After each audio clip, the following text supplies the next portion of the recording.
Bonjour et bienvenue à Dakar, bienvenue pour une interview France 24 et Radio France Internationale avec le président de la République du Sénégal, Monsieur Macky Sall. Monsieur le Président, bonjour. Bonjour Marc et bonjour Charlotte.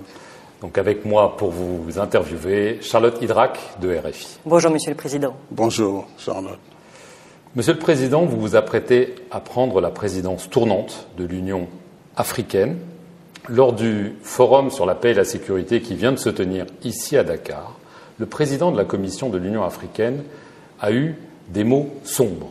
Il a affirmé que l'heure est grave, très grave, que jamais l'Afrique n'a été tant menacée, que ce soit par le terrorisme, que ce soit par la déstabilisation, que ce soit par le recul de la démocratie. Est-ce que vous partagez ces inquiétudes ? Hélas, je partage ces inquiétudes, puisque le tableau, en effet, est sombre, bien que je reste optimiste pour l'avenir. Mais il était important d'attirer l'attention du monde entier sur ce qui se passe présentement sur notre continent. Au plan de la sécurité et de la lutte contre le terrorisme, le continent aujourd'hui est métastasé par des fronts ouverts, d'abord dans le Sahel, dans le bassin du lac Tchad avec Boko Haram, dans la Corne de l'Afrique, en Centrafrique et même au Mozambique. Et plus grave, aujourd'hui, la lutte du Sahel est en train d'atteindre la côte océanique. Alors, si l'on considère donc les conflits intérieurs, les coups d'État, en Afrique de l'Ouest, nous avons deux pays qui ont été frappés, le Mali, la Guinée, en plus ce qui se passe au Soudan, la crise qui est venue, la crise en Éthiopie, on voit qu'il y a un tableau quand même assez préoccupant. Monsieur le Président, vous l'évoquiez, la menace djihadiste est aux portes du Sénégal. Est-ce que vous craignez que votre pays soit la prochaine cible ? Vous savez, mon pays, comme tous les autres pays, sont des cibles. Peut-être qu'ils n'ont pas encore opéré sur notre territoire. Jusqu'à quand, je ne le sais pas. Mais ce qui est certain, c'est que ce projet de terrorisme est un projet qui veut s'attaquer au monde libre, à la démocratie, à la liberté. Tant qu'ils pourront avoir de l'influence, ils essaieront.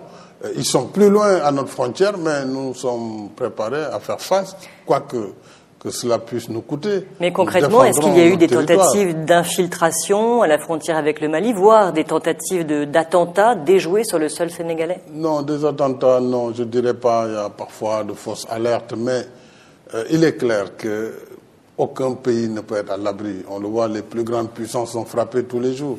Donc moi, je ne peux pas avoir la prétention de dire que mon pays ne sera pas frappé, mais ce qui est sûr, c'est que nous saurons être résilients pour défendre notre territoire national. Ça, j'en fais un point d'honneur, et nos forces de défense et de sécurité, comme leur devise leur indique, on nous tue, mais on ne nous déshonore pas. Et c'est une obligation fondamentale pour le Sénégal de défendre son territoire, quoi que ça puisse coûter. Cela dit, nous devons être solidaires de ce qui se passe autour de nous, et parce que ce qui se passe autour de nous nous impacte. Aujourd'hui, nous avons ici la libre circulation des personnes et des biens. On n'a même pas besoin de passeport pour passer d'un pays à un autre dans l'espace CEDEAO. Donc il est facile. Les populations sont les mêmes, dans les frontières, c'est les mêmes familles. Donc vous voyez, c'est très difficile de pouvoir assurer une fermeture étanche, c'est pas possible. Mais nous continuons à nous battre pour que la sécurité, la paix soient garanties, mais aussi le développement, puisqu'il faut assurer le développement dans les régions éloignées, apporter des besoins et des biens pour les populations, que ce soit la santé, l'éducation, vraiment les commodités usuelles pour pouvoir les mettre à l'abri de la tentation du terrorisme. Alors, évidemment, le cœur du terrorisme, ça reste le Sahel, le Niger, le Burkina Faso, mais avant tout le Mali. Il y a un élément nouveau qui semble arriver au Mali, c'est la société de sécurité russe Wagner. Pour Paris, c'est inacceptable. Pour votre homologue ivoirien Alassane Ouattara, ce serait un suicide. Est-ce que si cette société Wagner s'implante au Mali, c'est une ligne rouge pour vous? J'éviterai toujours de rentrer dans des positions comme celle-ci. Il est clair que nous sommes des États. La sécurité se défend au niveau des États, ça c'est un principe. C'est un principe sur lequel je resterai ancré. Nous avons interrogé les autorités maliennes au sein de la CEDEAO. Nous avons posé les questions précisément sur ces rumeurs qui circulaient à propos d'une société privée de sécurité Wagner.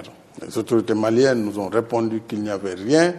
En tout cas, au moment où elles nous parlaient... Vous les croyez? Non, les croire ou ne pas les croire, c'est autre chose. Mais j'ai dit, officiellement, nous les avons interpellés au plus haut niveau dans un sommet de chefs d'État.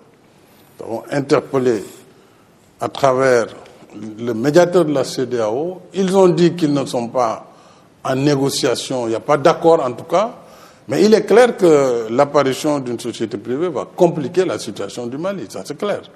Maintenant, il appartient aux autorités de tenir compte des risques qui vont découler d'un tel choix. C'est quoi c'est clair.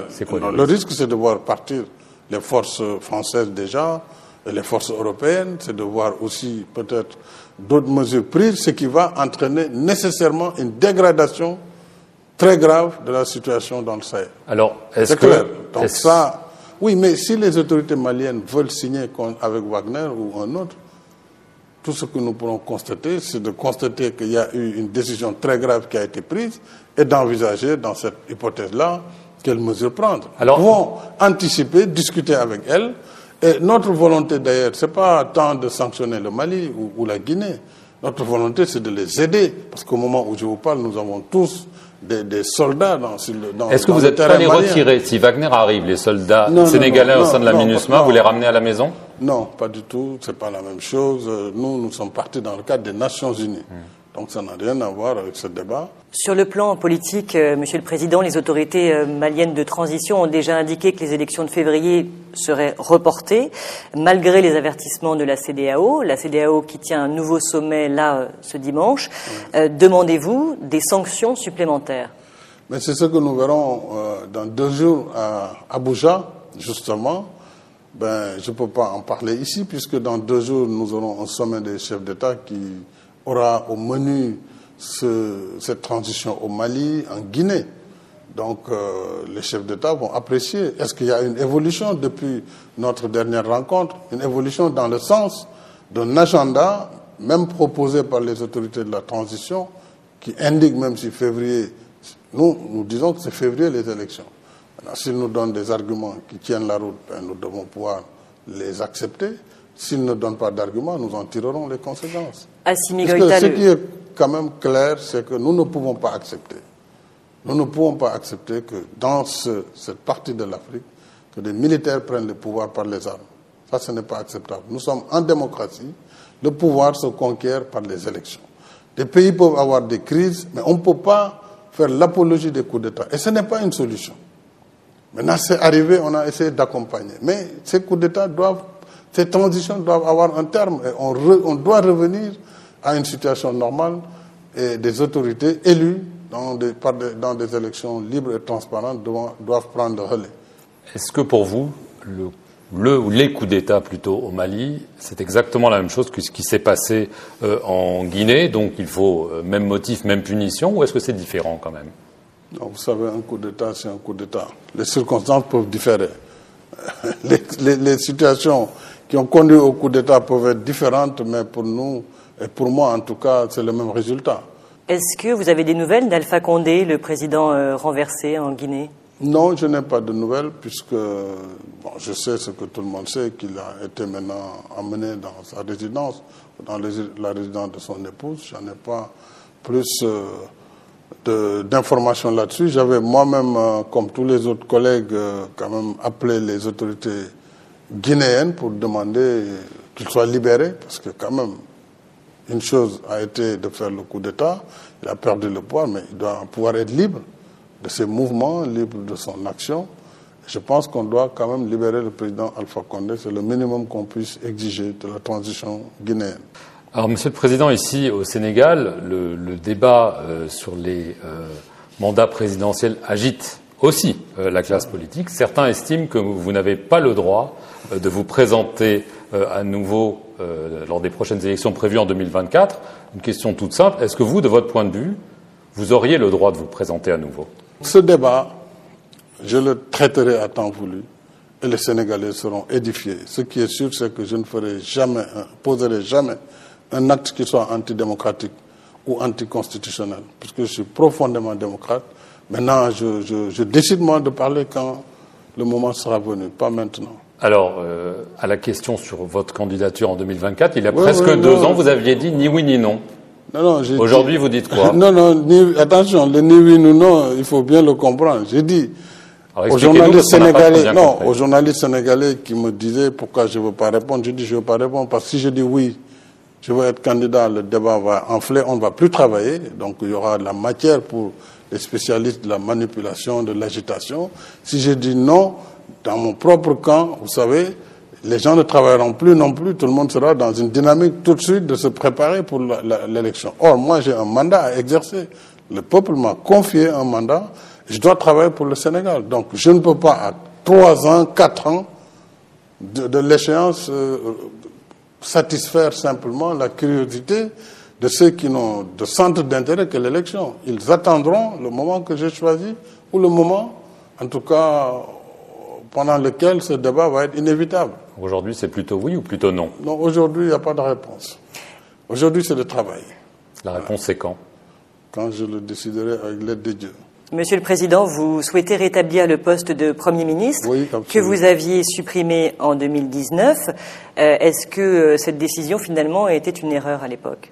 Ce n'était pas une erreur, je ne le pense pas. Moi, j'avais voulu, en 2019, après 7 ans d'exercice de la fonction présidentielle, tester la gouvernance directe. Aujourd'hui, avec le recul et avec mes charges qui vont arriver, et ce mandat de l'Union africaine, je compte le prendre à bras le corps. Il va beaucoup me prendre du temps.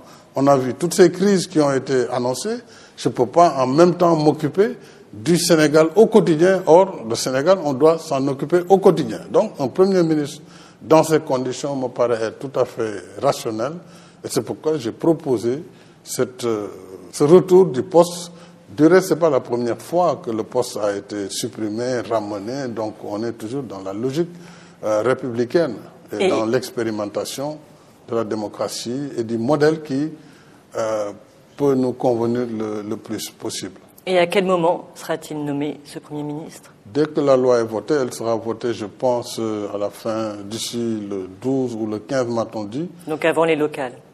Non, ça c'est le vote. Maintenant, il y a la période de promulgation, il faut voir les délais, etc. Et après ça, non, il sera nommé après les locales. Ça n'a pas de sens de nommer à 1 mois des locales un Premier ministre. Est-ce que vous l'avez déjà choisi? Certainement dans la tête. Mais vous savez, tant que le décret n'est pas signé, rien n'est fait. Ça, c'est d'expérience que je le dis. Tant que le président n'a pas apposé ses signatures, considérez qu'il n'a pas encore de Premier ministre. Après votre réélection en 2019, vous aviez fait des gestes vers l'opposition. Il y a toujours le cas de Khalifa Sall et de Karim Wade et de leur amnistie. On en avait parlé à l'époque. Est-ce qu'une amnistie de ces 2 personnalités est toujours sur la table ou en négociation? Vous savez, Marc, j'ai toujours choisi de ne pas personnaliser les débats. Mais bon, à l'époque, on a parlé de ces sujets. C'est des sujets qui ont été traités. Le débat se pose au Sénégal aussi. Est-ce que c'est une amnistie, une sorte de réhabilitation? Je ne sais pas trop. Moi, je ne suis pas opposé dans le cadre d'un dialogue qu'on trouve des solutions, mais qui respectent le droit, qui respectent la loi. Vous y seriez favorable? Oui, je l'ai déjà dit au cadre unitaire de l'islam au Sénégal, qui intervient beaucoup pour pacifier le milieu politique. Non, je ne suis pas opposé à l'esprit, mais il faut trouver la bonne formule. Monsieur le Président, les émeutes du mois de mars avaient secoué le Sénégal, émeutes meurtrières. Juste après, le gouvernement avait promis une commission d'enquête indépendante sur ces violences. Où est-ce qu'on en est 9 mois plus tard? Ces émeutes, malheureusement, ont entraîné 14 décès de jeunes gens. Il y a un dossier pendant devant la justice et ce dossier sera traité. Mais est-ce qu'une commission d'enquête reste d'actualité, comme cela avait été annoncé par le ministre des Forces armées? La commission d'enquête, dès lors que nous avons engagé une procédure judiciaire interne, avec des enquêtes internes, elle attendra que l'enquête nationale se fasse et que ses conclusions soient connues. Donc là-dessus, c'est à la justice de trancher. Moi, je n'ai plus rien à dire sur ça. Ce que je peux vous dire par contre, ce qui s'est passé en mars ne se passera plus dans ce pays.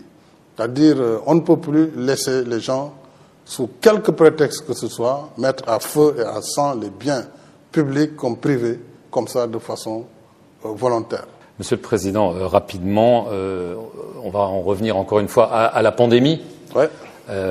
Omicron est dorénavant au Sénégal, comme dans bien d'autres pays. Bien sûr, beaucoup de pays. Est-ce que de nouvelles restrictions sont envisagées? Non, à ce stade, non. Par contre, j'ai déjà instruit le ministre de la Santé et de l'Action sociale sur la nécessité pour notre comité national de gestion des épidémies de remettre un peu le dispositif, de resserrer le dispositif aux frontières. Concrètement, les tests PCR sont exigés pour tous ceux-là qui n'ont pas le certificat de vaccination ou le pass sanitaire. Et d'ailleurs, c'est au retour, lorsque des personnes quittaient le Sénégal, qu'on a pu aussi séquencer la présence de ce virus chez nous. Donc ça veut dire que c'était des personnes qui sont rentrées. Parce qu'au moment de sortir aussi, si on n'a pas le vaccin, on doit faire le PCR. Donc toutes ces dispositions à nos frontières terrestres, aériennes et maritimes vont être renforcées. Nous allons aussi appeler nos populations à continuer à se faire vacciner, puisque le vaccin est le seul traitement aujourd'hui, le seul palliatif, en tout cas, qui peut prémunir la personne de situations graves par rapport à ce variant ou à d'autres qui vont venir, puisque les variants, malheureusement, vont continuer à se manifester. Donc, il faut davantage vacciner les populations, il faut respecter les gestes barrières, la distanciation, les masques, etc. Je pense que nous devons apprendre à vivre en présence de ce virus, puisqu'on ne sait pas quand est-ce qu'il va quitter et on ne peut pas arrêter la marche du monde. Nos économies ont été éprouvées. Donc, il nous faut nous adapter dans la riposte sanitaire, mais je ne suis pas d'avis qu'il faille fermer les frontières ou qu'il faille, pour le moment, refaire des états d'urgence. Pour le moment, ça ne se justifie pas. Merci, Monsieur le Président. C'est moi.